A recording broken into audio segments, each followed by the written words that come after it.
창세기 23장 1절, 2절 제목, 사라의 죽음 1절. 사라가 127세를 살았으니 이것이 곧 사라가 누린 횟수라. 오늘 본문은 사라의 죽음에 관한 내용이 기록되어 있는데 1절에서는 사라가 127세를 살다가 죽었다고 말씀하고 있습니다. 사람은 누구나 때가 되면 죽게 됩니다. 불신자들은 죽음 이후의 세계에 대하여 부인하고 있는데 성경은 분명히 죽음 이후의 세계가 있으며 예수님을 믿고 죽은 사람은 하늘나라에서 영생하게 될 것이며 예수님을 믿지 않고 죽은 사람은 지옥에서 영원한 사망의 고통을 당할 것이라고 말씀하고 있습니다. 그래서 장례식장에 가보면 신자와 불신자의 장례식 분위기는 완전히 다릅니다. 불신자들은 장례식장까지 와서 노래를 부르는 기독교인들을 이해를 하지 못합니다. 그들은 사랑하는 사람을 영원히 떠나보내는 것이 너무 가슴 아프고 슬퍼서 장례식을 시작할 때부터 끝날 때까지 계속해서 우는 것밖에는 할 게 없는데, 기독교인들은 뭐가 그리 좋은지 장례식장까지 와서 노래를 부르니까 막연하게 죽음 이후의 세계가 없다고 생각하는 그들에게는 도저히 이해가 되지 않는 것입니다. 그러나 우리는 죽어서 하늘나라에서 영생한다는 확신이 있기 때문에 이제 사랑하는 사람과 잠시 헤어져야 한다는 서운함은 있지만 불신자들처럼 죽음으로 인한 절망감 같은 것은 없습니다. 우리가 장례식장에서도 슬퍼하지 않고 노래할 수 있는 이유는 사랑하는 사람과 잠시 헤어졌다가 나중에 하늘나라에서 다시 만나서 영원히 살 것을 확실히 믿기 때문입니다. 어떤 목사님은 장례식을 군인의 제대에 비유해서 말씀하셨는데, 군인이 군대에서 열심히 군 생활을 하다가 제대와 함께 그 모든 무거운 짐을 내려놓듯이 성도는 죽음과 함께 이 세상의 무거운 짐을 내려놓고 이제 하늘나라에서 영원한 안식을 시작하게 됩니다. 그러므로 장례식은 사랑하는 사람과 잠시 헤어져 있어야 한다는 슬픔과 함께 고인이 이제는 세상의 무거운 짐을 내려놓고 영원한 안식에 들어간다는 사실로 인한 기쁨과 감사가 함께 공존하는 장소인 것입니다.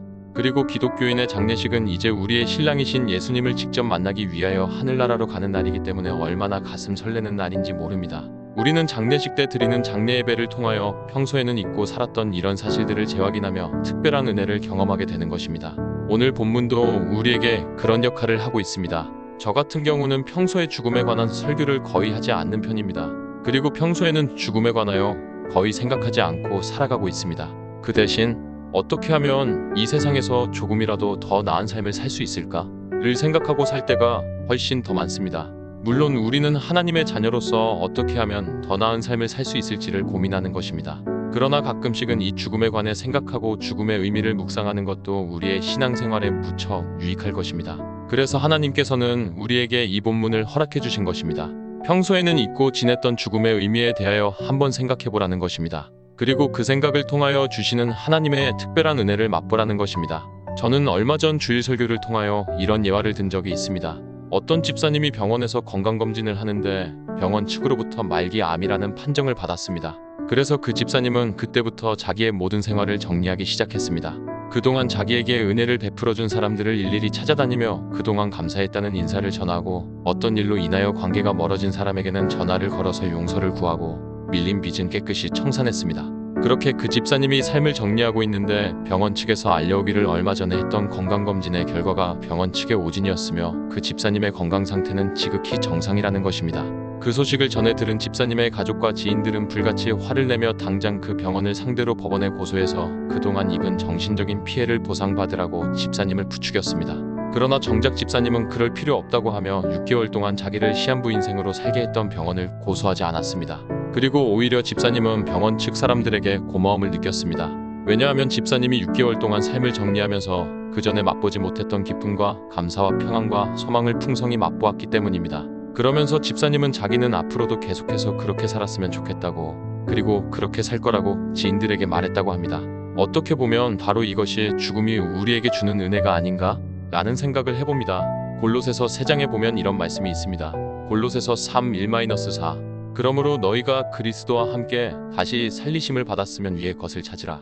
거기는 그리스도께서 하나님 우편에 앉아 계시느니라. 위의 것을 생각하고 땅의 것을 생각하지 말라. 이는 너희가 죽었고 너희 생명이 그리스도와 함께 하나님 안에 감추어졌음이라. 우리 생명이신 그리스도께서 나타나실 그때 너희도 그와 함께 영광 중에 나타나리라. 우리는 이런 말씀을 읽으면 참으로 고리타분하게 생각합니다. 그리고 저 같은 목사는 될 수 있으면 이런 본문을 가지고 설교하려고 하지 않습니다. 왜냐하면 이런 말씀은 현실과 너무 동떨어진 말씀이라고 생각하기 때문입니다. 성도들에게는 지금 당장 어떻게 살아야 하는지에 대한 답이 필요한데, 하늘나라를 생각하며 살라는 이런 말씀은 성도들에게 별로 환영을 받지도 못하고 별로 도움이 되지 않을 거라고 생각하기 때문입니다. 그러나 하나님께서는 그렇게 생각하시지 않으십니다.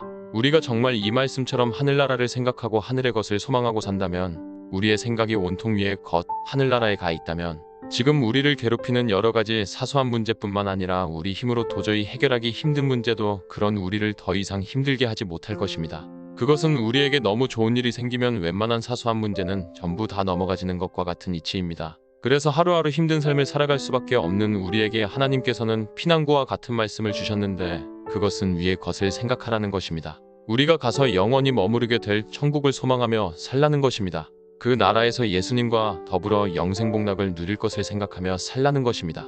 그러면 그 기쁨과 소망으로 인하여 지금 우리가 겪고 있는 힘든 문제가 더 이상 우리를 힘들게 하지 않을 것이기 때문입니다. 그렇다고 해서 이 말씀이 우리가 현실을 완전히 도피해서 패배주의자로 살라는 말씀은 아닙니다. 우리는 이 세상 한가운데서 적극적으로 이 세상의 빛과 소금으로 살아가야 합니다.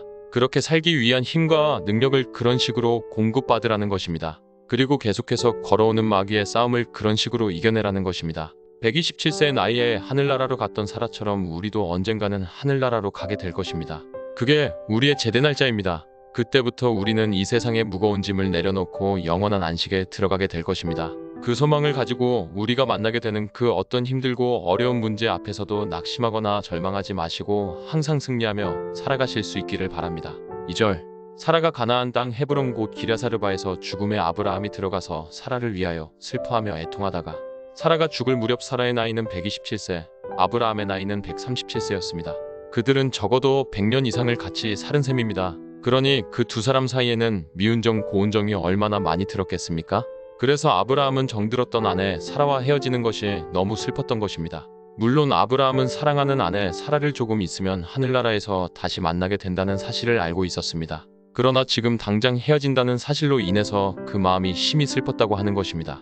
불신자들에게는 죽음으로 인한 슬픔이 끝일지 모르지만 성도인 우리에게는 이 슬픔 뒤에 언젠가는 다시 만나서 영원히 살게 된다는 사실로 인한 소망이 있습니다. 그리고 우리가 하늘나라에 가게 되면 우리 모두에게는 이 세상에서 우리가 믿음으로 산 결과로서 주어지는 상과 영광이 우리를 기다리고 있습니다. 그 하늘나라에서 영원히 받아 누리게 될 상과 영광을 기대하시고 지금 하나님께서 우리 모두에게 허락해 주신 이 땅에서의 삶의 최선을 다하시기를 바랍니다.